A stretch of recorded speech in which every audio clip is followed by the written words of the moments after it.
अवांजी समातुन ताईं radio voice of Sindh London. पचाए पहाण जिन रसाणियो रुक खे तिनीअ संदो ॼाण आहे आगड़ियन खे।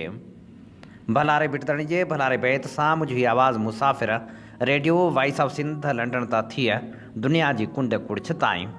जंहिंजा मां ॿुधिजे पियो उन्हनि मिड़नी महिरबाननि खे सिक भरियो सलाम शाल क़बूल पवे।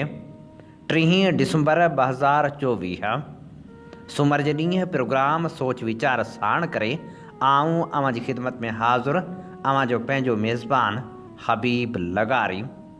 प्रोग्राम जी शुरूआत में अवां लाइ इहा ई दुआ त शाल जित हुजो सुख सलामती सां हुजो, कॾहिं बि ॾुखियो ॾींहुं न ॾिसो ऐं कॾहिं बि अव्हां जूं मुर्कूं मेरियूं न थियनि। दुनिया जी कुंड कुड़छ में जिते बि रहो सिंध लाइ, सिंध वासियुनि लाइ ऐं दुनिया जे मज़लूम माण्हुनि लाइ जा खोड़ींदा रहो। शाल अव्हां जा ख़्वाब तहबीरनि सां लाऊं लही सघनि।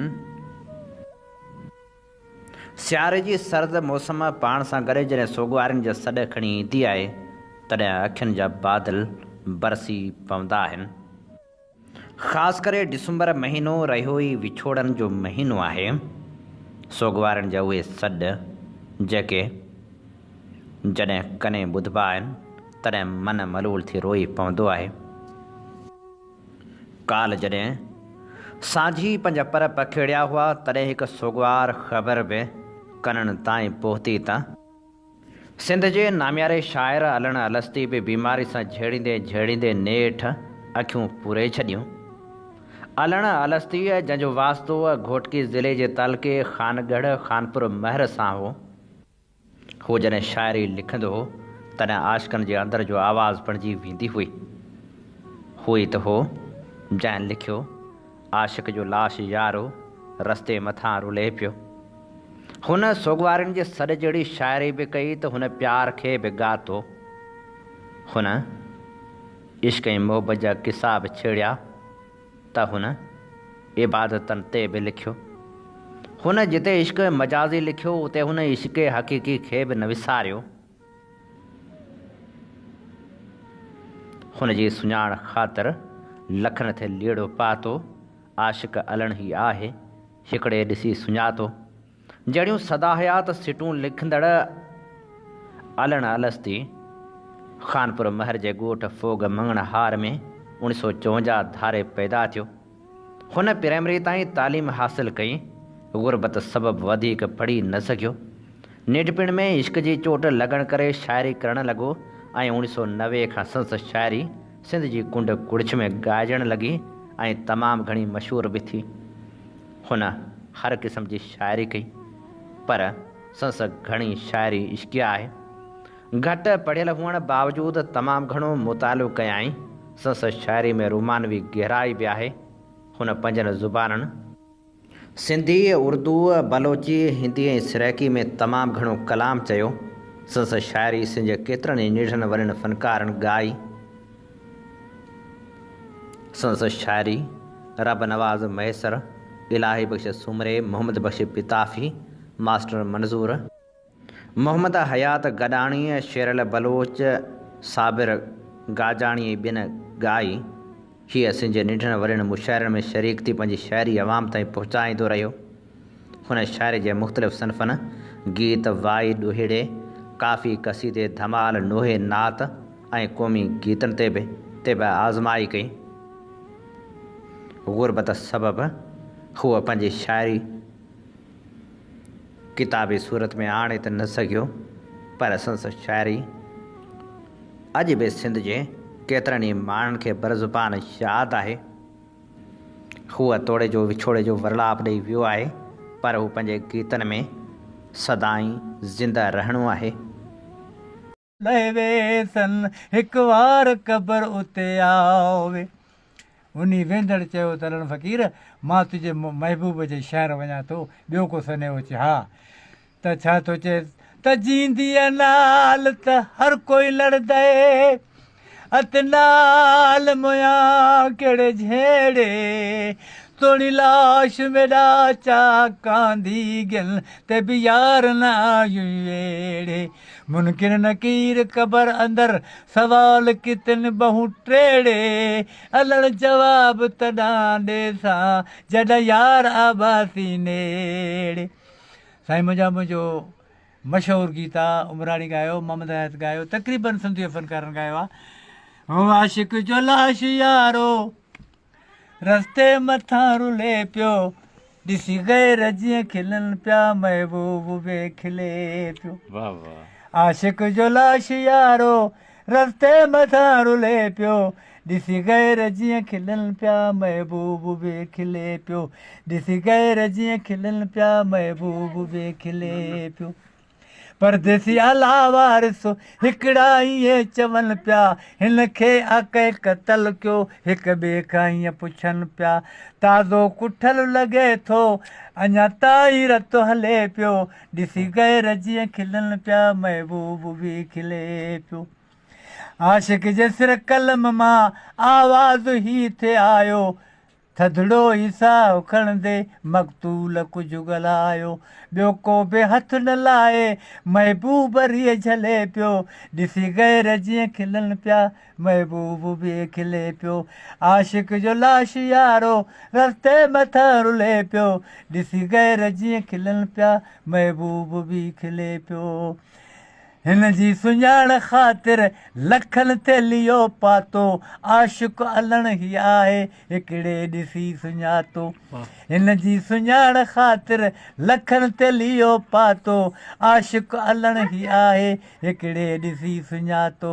नज़रुनि जो ई कुठल आहे पको पार ई मिले पियो, ॾिसी गैर जीअं खिलनि पिया, महबूब बि खिले पियो, ॾिसी गैर जीअं खिलनि पिया।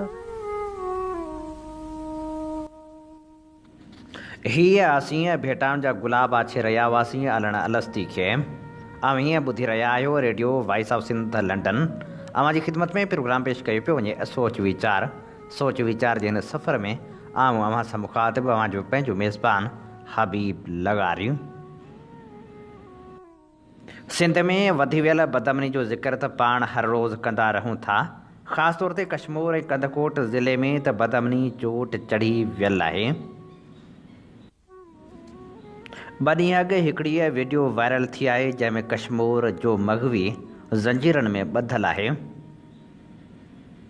ज़ंजीरनि में ॿधल नौजवान राजेश केसवाणी वीडियो बयान में वारसनि खे चए पियो त मां सख़्तु तकलीफ़ खे मुंहुं ॾेई रहियो आहियां, मूंखे आज़ादु करायो वञे। इहा वीडियो कंहिं ॿिए ज़िले या कंहिं ॿिए शहर जी न पर कश्मीर वारे इलाइक़े मां अगवा थियल राजेश केसवाणी जी आहे। कश्मीर भरिसां डेरा मोड़ में क़ाइमु राइस मिल मां 50 ॾींहं अॻु अगवा थी वियल नौजवान राजेश केसवाणी जी बाज़ियाबी लाइ धाड़िलनि पारां भुङ जी रक़म लाइ मग़वीअ जी ज़ंजीरनि सां जकड़ियल वीडियो बयान रिकॉर्ड करे सोशल मीडिया ते वायरल कयो वियो। राजेश केसवाणी पंहिंजी वीडियो में चई रहियो आहे त मां सख़्तु तकलीफ़ुनि खे मुंहुं ॾेई रहियो आहियां, मूंखे जिते रखियो वियो आहे उते सख़्तु सर्दी आहे, ज़ंजीरनि सां ॿधल आहियां। हुन वारसनि खे अपील कंदे चयो त धाड़िलनि जो जेको बि मुतालबो आहे उहो पूरो करे मूंखे आज़ादु करायो वञे। ॿिए तरफ़ मग़वीअ जी वीडियो वायरल करण ऐं भुङ जे मुतालबे बाद हिंदू पंचायत ऐं हिंदू नौजवान इतिहाद पारां पंचायती हाल में गरजाणी कंदे शहर अंदरि कारोबारी मर्कज़ बंदि करे मुकमल शटर बंदि हड़ताल जो ऐलान कयो वियो आहे।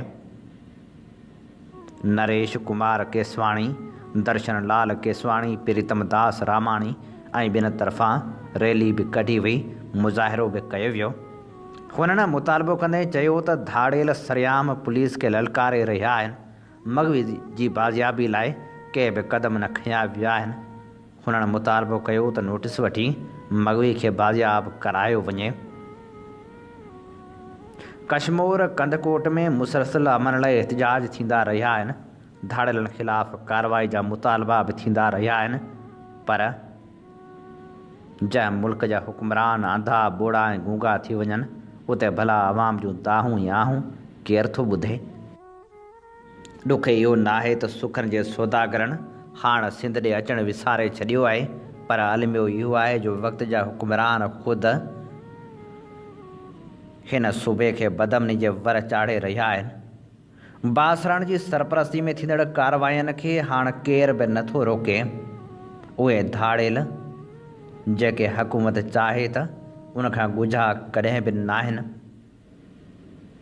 अॼु जे हिन जदीद दौर में जॾहिं केर बि लिकियलु न आहे, जॾहिं मिंटनि में माण्हू जो लोकेशन जो पतो पइजी वञे थो, उते धाड़ेलनि ख़िलाफ़ु कारवाई न थियणु वॾो अलमियो आहे।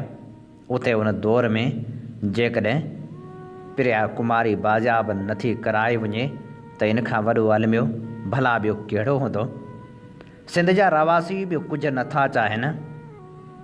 हाणे त हुकुमराननि अवाम खे नौकिरियुनि बदिरां छोला खपाइण जा मशवरा बि ॾियणु शुरू करे छॾिया आहिनि। सॼा मशवरा अखियुनि ते, पर छा हुकुमरान इहो मशवरो ॾींदा त अवाम पंहिंजी हिफ़ाज़त पाण करे ऐं अवाम हथियार हथ में खणे ऐं वक़्त जे हुकुमरान खे ॿुधाए छॾे त हाणे जेकॾहिं तव्हां खां अमन नथो थिए त पोइ तव्हीं पंहिंजी हिफ़ाज़त पाण कजो। ऐं इहो सच बि सुणाए छॾिजे त हम मेहनत कश जग वालों से जब अपना हिस्सा मांगेंगे, एक खेत नहीं एक देश नहीं हम सारी दुनिया मांगेंगे। जो खून बहा, जो बाग उजड़े, जो गीत दिलों में कत्ल हुए, हर कतरे का, हर गुंचे का, हर गीत का बदला मांगेंगे। ऐं इहो बि ॿुधाए छॾिजे त चओ जेसीं चंड आकाश चुमे ऐं धरती खे विश्वास चुमे, मां तेसीं तो में ॻाईंदुसि, मां तेसीं तोखे जाॻाईंदुसि।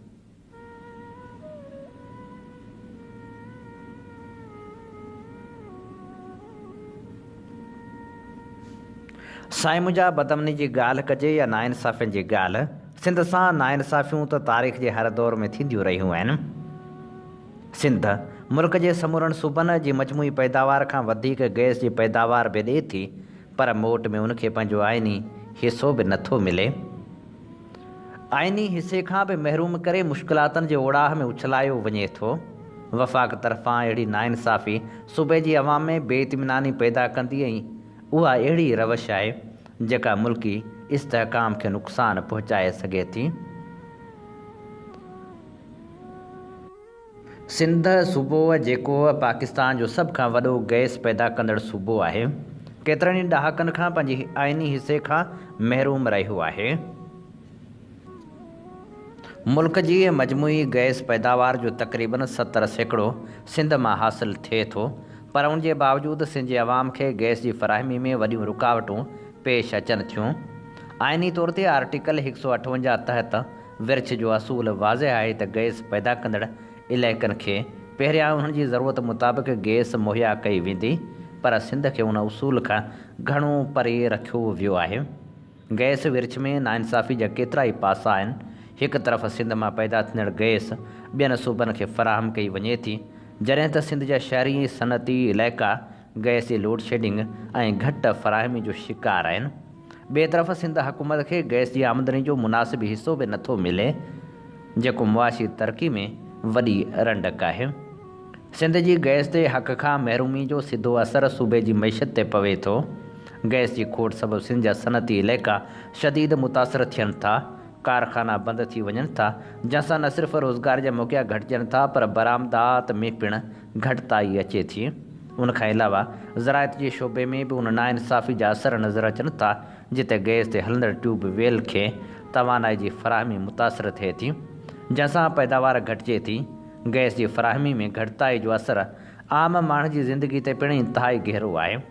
सियारे जी मौसम में गैस जी खोट घरेलू सार्फ़िन लाइ वॾो मसइलो बणिजी वञे थी, जिते खाइण पचाइण लाइ गैस न हुजण करे माण्हुनि खे ॾुखियायूं पेश अचनि थियूं। उनखां अलावा वधियल क़ीमतूं ऐं गैस जा मुतबादिल वसीलनि ते वधंदड़ ख़र्च आम माण्हुनि जी ज़िंदगी खे वधीक ॾुखियो बणाए छॾनि था। असल ॻाल्हि इहा आहे त गैस ऐं नाणे समेत ॿिया मसइला सिंध सरकार तॾहिं ई उथारींदी आहे जॾहिं उनखे पावर शेयरिंग वारे फार्मूले ते अमल कराइण लाइ वफ़ाक़ी हुकूमत ते दबाव विझणो हूंदो आहे, न त समूरो वक़्तु उहे अहम मामला नज़रअंदाज़ रहंदा आहिनि। ज़रूरत वरी बि इन ॻाल्हि जी आहे त आर्टिकल 158 तहत सिंध खे गैस जो आइनी हक़ ॾिनो वञे, वसीलनि जी विर्छ लाइ हिकु शफ़ाफ़ ऐं ख़ुदि मुख़्तियार निज़ाम क़ाइमु कयो वञे, सनअतनि ऐं कारख़ाननि खे बिना कंहिं रंडक जे गैस फ़राहम कई वञे जीअं मुआशी सरगर्मियूं तेज़ी सां वधी सघनि। वफ़ाक़ ऐं सिंध जे हुकूमतनि खे गॾिजी कमु करणु घुरिजे त जीअं वसीलनि जी विर्छ जो हिकु मुनसिफ़ाणो निज़ाम लागू थी सघे। सिंध जे गैस ते उन जो आइनी हक़ बहाल करणु न सिर्फ़ु सूबे जी मईशत खे बहितर बणाए सघंदो, पर आवाम जी ज़िंदगी में बि मुस्बत तब्दीलियूं आणे सघंदो। वसीलनि जी मुनसिफ़ाणी विर्छ सां मुल्क में तरक़ी जी नई राह हमवार थी सघे थी, पर उन लाइ हिकु हक़ीक़ी अज़म ऐं मज़बूत अमलदारी जी ज़रूरत आहे। अवां जी समातुनि ताईं radio voice of Sindh London. हीअं ॿुधी रहिया आहियो radio voice of Sindh London. अवां जी ख़िदमत में प्रोग्राम पेश कयो पियो वञे सोच वीचार जे हिन सफ़र में आऊं अव्हां सां मुख़ातिब अवां जो पंहिंजो मेज़बान हबीब लगारी। प्रोग्राम सोच वीचार में हाणे ताज़ो विछड़ी वियल कामरेड ताज रिंद खे भेटाउनि जा गुलाब अचूं था ऐं अवां जी ख़िदमत में पेश करियूं था अहमद ख़ान जमाली जो लिखियल लेख। 1970 जे शुरूआती सालनि में सिंध यूनिवर्सिटी जामशोरे में ताज मोहम्मद रिंद सां बाक़ाइदा सियासी ऐं नज़रियाती वाबस्तगी जे बुनियाद ते गॾिजी जदोजहद हलाइण जो दौरु शुरू थियो। उन खां अॻु ताज रिंद मिरपुर ख़ास मां इंटर जो इम्तिहान पास कयो। मिरपुर ख़ास में बि अयूबी आमरियत यहया आपेशाही वन यूनिट जे ख़िलाफ़ सिंधी ज़ुबान खे क़ौमी ॿोली तस्लीम कराइण सां गॾोगॾु शागिर्दनि जे मसइलनि खे हल कराइण जी जदोजहद में हिकु अॻुवाण जी हैसियत सां किरदारु अदा कंदो रहियो। ताज रिंद उन दौर में सिंध नेशनल स्टूडेंट्स फेडरेशन में शामिलु रहियो। सिंध यूनिवर्सिटी में पिणु बदस्तूर सिंध नेशनल स्टूडेंट्स फेडरेशन जे हिकु इंतिहाई सरगर्म अॻुवाण जी हैसियत सां जदोजहद ऐं तनज़ीमी कमु कंदो रहियो। साईं गुल मोहम्मद उमराणी, दरिया ख़ान डाहिरी, रसूल बख्श बलोच, शफ़ीक हनीफ़ सदीकी, सुहेल सांगी, काज़ी सलीम अकबर, खिलाल पाशा, आरिफ पाशा, राहिल कुरैशी, कन्यूलाल, मखदूम ज़ाहिद, इरशाद नबी अब्बासी, रफ़ीक टालपुर, इस्माइल वसाण, यूसुफ जखराणी समेत केतिराई नाम्यारा शागिर्द अॻुवाण उन दौर में सिंध यूनिवर्सिटी में तालीम हासिल करे रहिया हुआ। जॾहिं त इमदाद ओढे बि उन्हनि ॾींहनि में सिंध यूनिवर्सिटी में दाख़िला वरिती ऐं सिंध नेशनल स्टूडेंट्स फेडरेशन जे सदर जी हैसियत सां सरगर्म किरदारु अदा कंदो रहियो। ताज रिंद इंतिहाई ख़ुश इख़लाक़, बाकिरदार, अमन पसंद, संजीदो ऐं यार वेस नज़रियाती शागिर्द अॻुवाण रहियो, जंहिंजा ॿियनि सभिनी शागिर्द तनज़ीमनि जे अॻुवाण सां बि पंहिंजाइप वारा लाॻापा हुआ। हीउ उहो दौरु हो जॾहिं सिंध नेशनल स्टूडेंट्स फेडरेशन हिकु मज़बूत नज़रियाती शागिर्द जमायत तौरु भरपूर किरदारु अदा करण सां गॾोगॾु आम शागिर्दनि जी पसंदीदा जमायत हुई। हीउ उहो ई दौरु हो जॾहिं सिंध यूनिवर्सिटी में हाफ़िज़ पीरज़ादे वारो नाख़ुशगवार वाक़ियो पेश आयो हो। सिंध यूनिवर्सिटी मां तालीम मुकमिल करण खां पोइ ताज रिंद बि सरकारी मुलाज़मत इख़्तियार कई, पर पंहिंजो अवाम दोस्त सरगर्मियूं जारी रखियूं। इंतिहाई ईमानदारी, सचाई ऐं महिनत सां ग़रीब देशवासियुनि, ख़ासि करे मिरपुर ख़ास ऐं भरपासे जे रहवासियुनि जी ख़ूब मदद कंदो रहियो। सिहत खाते में मुलाज़मत ऐं घणो वक़्तु मिरपुर ख़ास इस्पताल में पोस्टिंग जे दौरान पंहिंजी महिनत, ईमानदारी ऐं अवाम दोस्त अमली किरदारु अदा कंदे ख़ूब निभायो ऐं सॼे तर में इज़त जो दर्जो हासिलु कयो। मुलाज़मत दौरान सगा में शामिल थी मुस्तक़िल मिज़ाजी सां फ़लाही कमनि में सॼी उमिरि क़ाबिल तहसीन ख़िदमतनि में भरपूर हिसो वठंदो रहियो। कामरेड ग़ुलाम मोहम्मद लगारी, कामरेड जाम साकी, मामा यूसुफ लगारी, प्रोफेसर अज़ीज़ मेहराणवी, अयूब लगारी, ताज मरी ऐं मिरपुर ख़ास ऐं थर जी ॿिनि शख़्सियतुनि खे बि मुलाज़मत जे दौरान तमामु वेझो रहियो त सिंध जे तक़रीबन सभिनी तरक़ी पसंद, क़ौम परस्त ऐं अवाम दोस्त सियासी समाजी तनज़ीमनि जी क़ियादत जे तरफ़ां वक़्त बेवक़्त थींदड़ सरगर्मियुनि में पिणु बाक़ाइदगी सां भरपूर किरदारु अदा कंदो रहियो।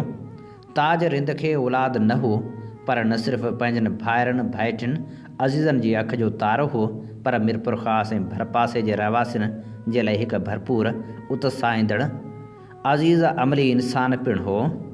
संस विछोड़े जे मौक़े ते हज़ारे इंसाननि जे तरफ़ां संस जनाज़े में शिरकत पिणु उन हक़ीक़त जो सबूत आहे त ताज रिंद मिरपुर ख़ासि ऐं हिन इलाइक़े जे अवाम जे सिर जो बि ताज हो।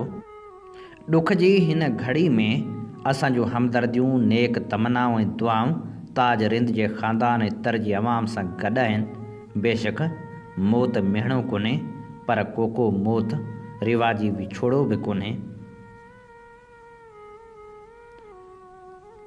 बामल किरदार ताज रिंद खे भेटा पेश करण लाइ हीअ असीं अवां जे समातनि जी नज़र करे रहिया हुआसीं अहमद ख़ान जमाली जो लिखियल लेख। अवां जी समातुनि ताईं radio voice of Sindh London. अवीं ॿुधी रहिया आहियो radio voice of Sindh London. अवां जी ख़िदमत में प्रोग्राम पेश कयो पियो वञे सोच वीचार जे हिन सफ़र में आऊं अवां सां मुख़ातिब अवां जो पंहिंजो मेज़बान हबीब लगारी। यादगिरियुनि जा वर्क जॾहिं बि वराइजनि था त खोड़ सारा अमुल माण्हू यादि अचनि था। अहिड़नि ई अमुल माणक माण्हुनि में पारस हमीद जो शुमार बि थिए थो। सिंधी ॿोली जे मुनफ़रिद शाइर, ख़ासि तौर ते नसरी नज़म जे हवाले सां अहम सुञाणप रखंदड़ पारस हमीद सां कचहरियुनि खे काल्हो की ॻाल्हि आहे। साईं हमीद सिंधी जी बज़्म रूह रिहाण जी हफ़्तेवार गरजाणी में हू लाज़मी शरीक थींदो ऐं पोइ हुते ई कचहरियूं कबियूं हुयूं। पारस हमीद जे विछोड़े खे तोड़े जो हाणे 4 साल थी चुका आहिनि। तोड़े जो हूअ हाणे बाबन शाह क़ब्रिस्तान में हमेशह लाइ आरामी थी चुको आहे, पर पोइ बि यादगिरियुनि में बि जाॻे थो त पंहिंजी शाइरी में बि जाॻे थो। नाम्यारे शाइर पारस हमीद जो असुलु नालो हमीदुल हक़ काज़ी हो। हुन 1 जनवरी 1957 ते ॻोठ गाई ख़ान जलपाणी लॻ ख़ानवाहण तालके कंडियारे ज़िले नौशहर फ़िरोज़ में जनम वरितो। इकनॉमिक्स में MA कयाई ऐं पोइ LLB ताईं तालीम हासिलु कयाई। पारस हमीद सुठो शाइर ऐं नसर निगार हो। 1976 खां संस शाइरी, अदबी मज़मून ऐं मकाला मुख़्तलिफ़ अख़बारनि ऐं रिसालनि में छपजंदा रहिया। संस शाइरी जो किताब हथ तरियुनि ते रोशन दुख 2006 में छपजी मंज़र आम ते आयो। सिंधी अदबी संगत ख़ानवाहण पारां संदसि सहेड़ियल किताब देस परदेस 1981 धारे छपराए पधिरो कयो वियो। पारस हमीद कोरोना सां झेड़ींदे 30 डिसंबर 2020 ते पसाह पूरा कया।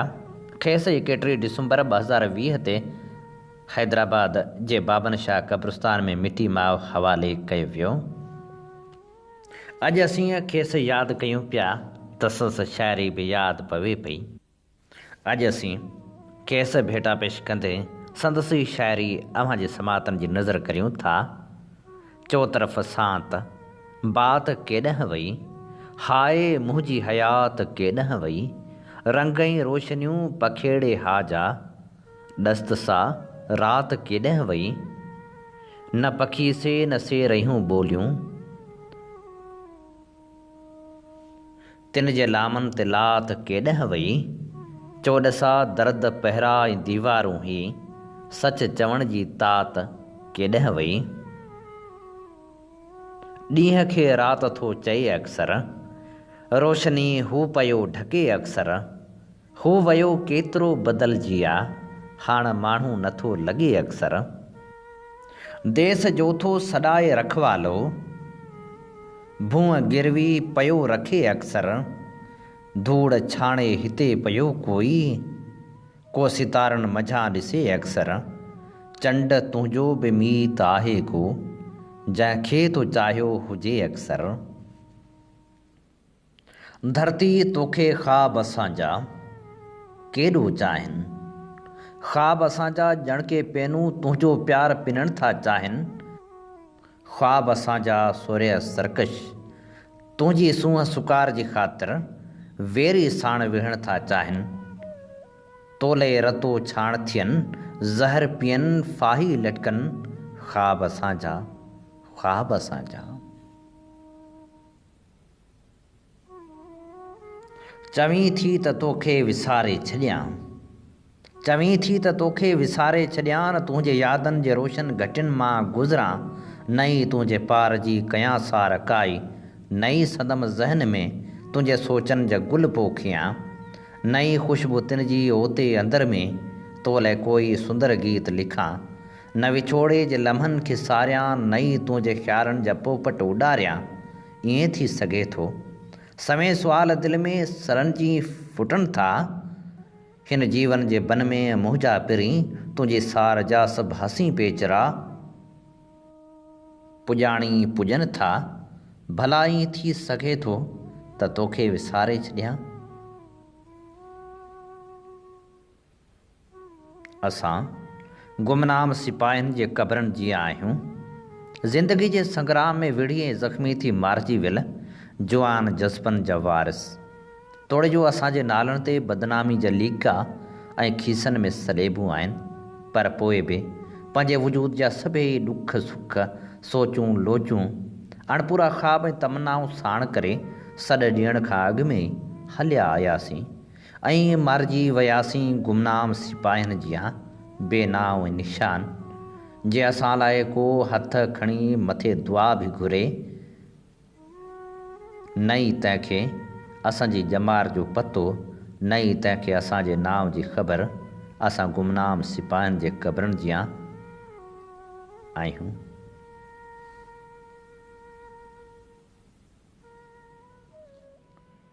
असां जीअंदासीं ऐं लफ़्ज़ ठाहींदासीं, असां लफ़्ज़नि खे गुलनि ॿूटनि जियां पंहिंजे शऊर जो पाणी ॾेई तातींदासीं।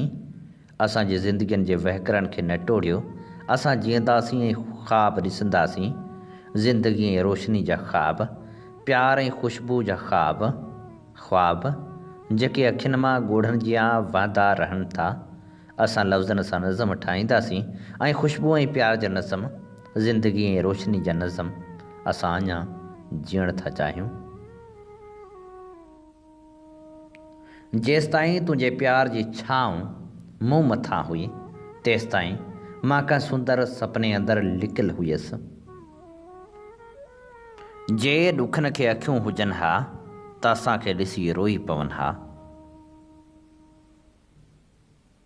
जॾहिं बि तुंहिंजी ओचितो साजन आई सार, मुंहिंजा दर्द वधी विया। नेणनि मझां मींहं जी वसवस आवसकार, साजन आई सार, मुंहिंजा दर्द वधी विया। ककर कारूंभार थिया वेंगसि तुंहिंजा वार, साजन आई सार, मुंहिंजा दर्द वधी विया। दिलबर वारे देस में पुख़्ती कीन पुकार, साजन आई सार, मुंहिंजा दर्द वधी विया। अॼु न आया उठे में पिरीअ कहिड़े पार, जॾहिं बि तुंहिंजी ओचितो साजन आई सार, मुंहिंजा दर्द वधी विया। हीअ असीं भेटा पेश करे रहिया हुआसीं नामियारे शाइर पारस हमीद खे। इन ते प्रोग्राम सोच वीचार जो वक़्तु पुॼाणी ते पहुचे थो। पंहिंजे मेज़बान हबीब लगारी खे इन साॻी दुआ सां ॾींदा इजाज़त। वसे भिट तुंहिंजी भलारा सदा, सदा देस परदेस सारा वसन। कॾहिं सींद सिंजी न मेरी थिए, कॾहिं मोड़ कंहिंजा न मुरझाए जन। अवां जी समातुनि ताईं radio voice of Sindh London.